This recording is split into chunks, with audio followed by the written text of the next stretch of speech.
Welcome to Birds of a Feather.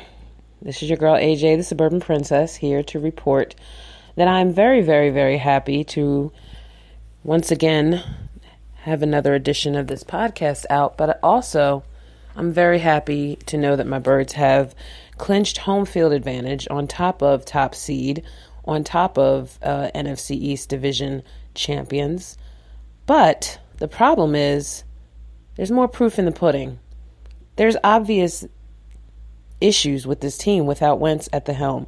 And I don't want to make it sound like that Wentz is, the Jesus of the team, but there's a reason why there was a nickname for him called Ginger Jesus, because he kind of made things work. He hid a lot of the issues that the offense still seems to have without him manning the ship, and the defense, for whatever reason, falls apart once the offense falls apart, which I don't understand how those are even related.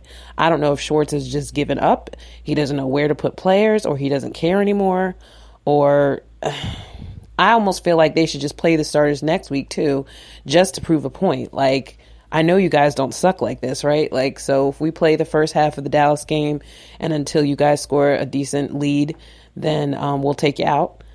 I think that should be their punishment. I think also all the starters should start for next week's Dallas game until they score. And then when they score, if it's convincing enough for the coach, then he'll sit all the starters. I don't think they should rest next week at all. I feel like they're not even trying as a team right now. I think they're all seriously dependent on Wentz. And Wentz was there tonight rallying the troops during the Oakland Raiders game. But this was the worst game I've seen them play in a while. And they played some bad games even when Wentz was there last year. But it was hard to imagine. And being that I was working tonight, it was kind of hard to get the feel of the crowd, but I could tell the energy was just totally low. And for them wearing the black jerseys tonight, I really thought it was going to automatically bring a nastiness to their play tonight, and it didn't. I don't know if the cold had really anything to do with it, because players have played in the cold all the time. So I don't think that's an excuse, and I won't accept that as an excuse, because you're a professional football player and you're used to all types of climates. So I don't know if the wind, it really was cold tonight. I have to admit it was very cold, but that should not have any effect on you knowing how to catch a ball or throw a ball. I don't know if Foles was just overreaching his targets tonight, or if he just panicked and just threw the ball and just hoped somebody would go get it.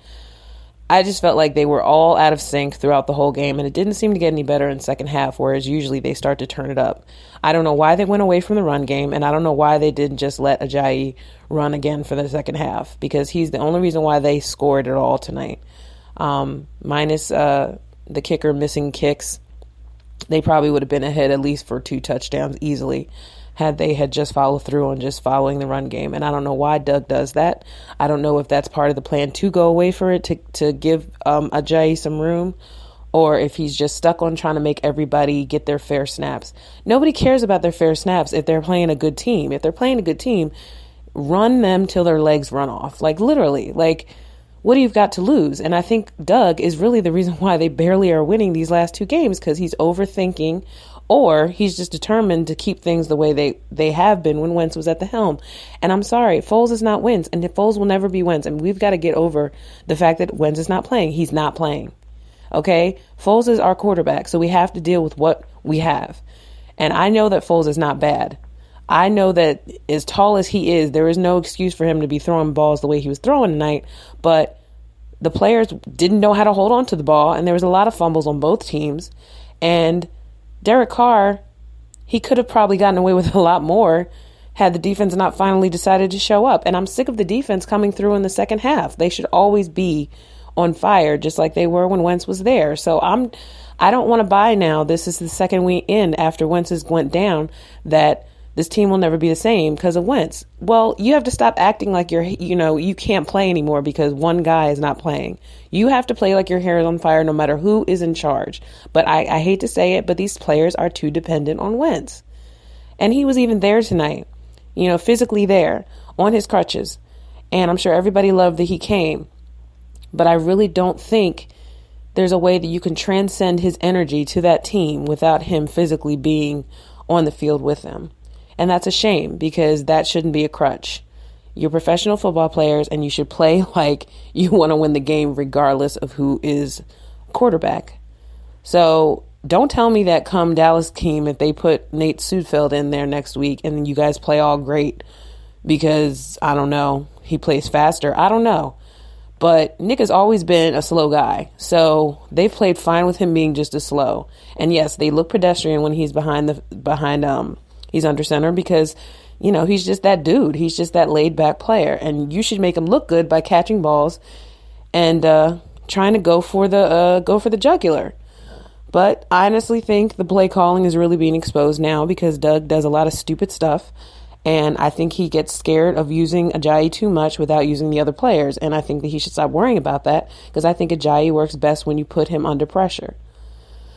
And I think maybe he was worried about getting Ajayi hurt too much, or maybe Ajayi ran out of steam too fast. I don't know. But they went away from the run, and that is why it took so long for them to score again. And the fact that the defense had to score the final 6 points is the only reason why they won. Because they would have came out of that place with just barely a touchdown. And I don't understand. No, they would have went out of there with 3 points, and that would have been a very boring ending. So once again, the defense caught the ball that the other team had dropped doing that last stupid play where they do these lateral tossing back and forth, and then just like how they won it out in LA when they were finally starting to see the end of the field. But in the meantime, what are they doing all those other times? Why can't anybody get in sync? Now, granted, again, like most people say, maybe they really weren't playing anybody. Maybe this really is showing that they didn't play any real teams until now. But it's not going to get any easier. And I severely doubt they'll get past the first round of playoffs. And I hate to be negative, but it's the truth. I'm sure all the guys after the holiday are going to say this on the radio. They don't stand a chance in the playoffs. They can't play. And this is the stuff that used to piss me off in the past teams, was that every time they played these teams coming up, it would just show that whole season was a wash. You know, you still are not good enough team. You know, whether you have pedestrian play calling or you just have coaches that just switch it up and they think that, or they don't do anything different and they stick with it. Meanwhile, your team looks like elementary children out there playing with, wrestlers out there. So, I don't know. I'm disappointed. I'm glad it's a win. I'm glad they clinched the top seed, but it doesn't mean anything if they can't start 0-0 and guarantee themselves at least a fighting chance of beating the Saints or the Vikings or whoever they face. For some stupid luck, I wish it was the Panthers again so they could actually win and feel confident. But then again, they only beat the Panthers with Wentz. So, excuse me, still getting over a cold, but I'm not going to make this podcast long because it's late, but I just really had to sound off because I'm just not satisfied and I'm not impressed. And as much as I want to have faith in Foles, I don't even think it's Foles I'm questioning. I'm questioning the coach again. And it all goes back to Dougie. At the end of the day, to me, it goes back to Dougie going, I'm too scared to keep with the run the whole time. And that's what I hate about his play calling. He gets very timid all of a sudden, then he resorts to throwing the ball too many times.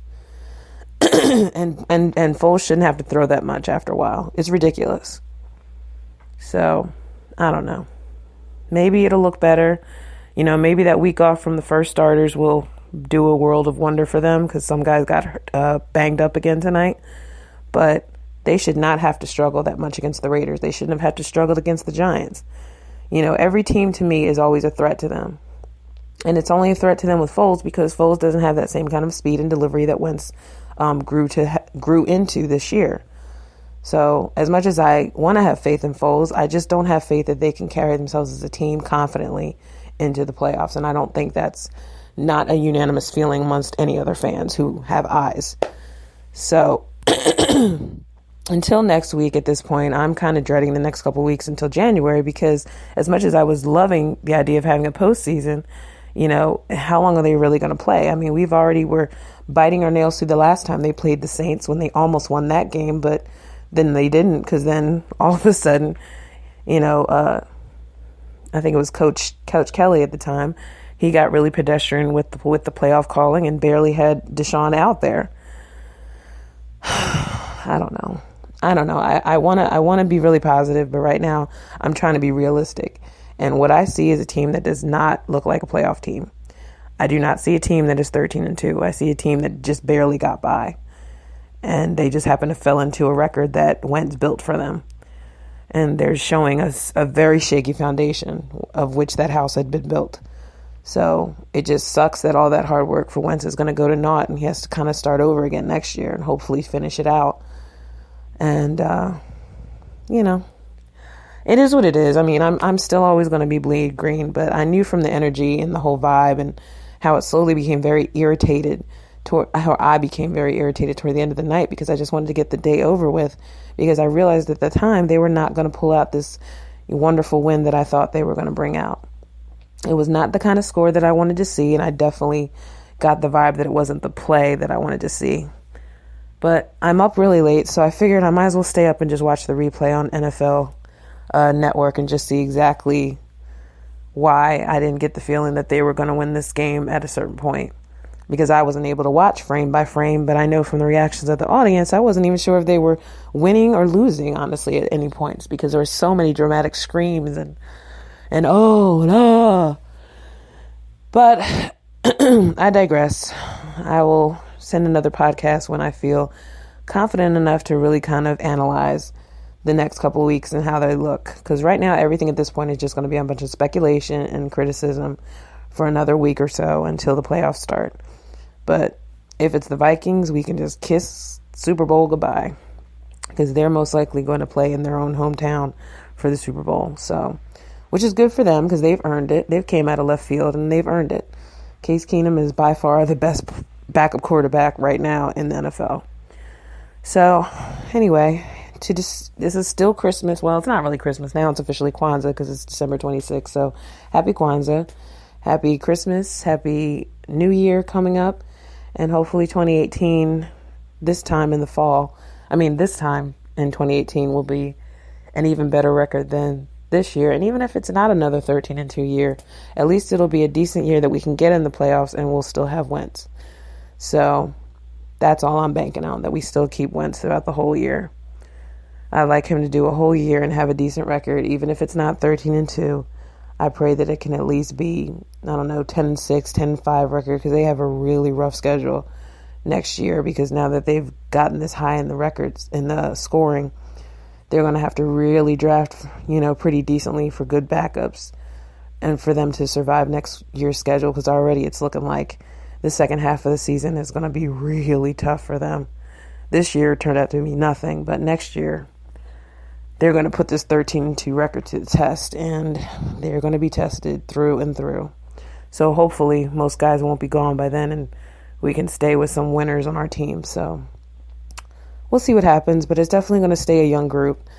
But I pray it's going to be a young group that's hungry enough to stay in sync and maybe hopefully come back with the same record, if not,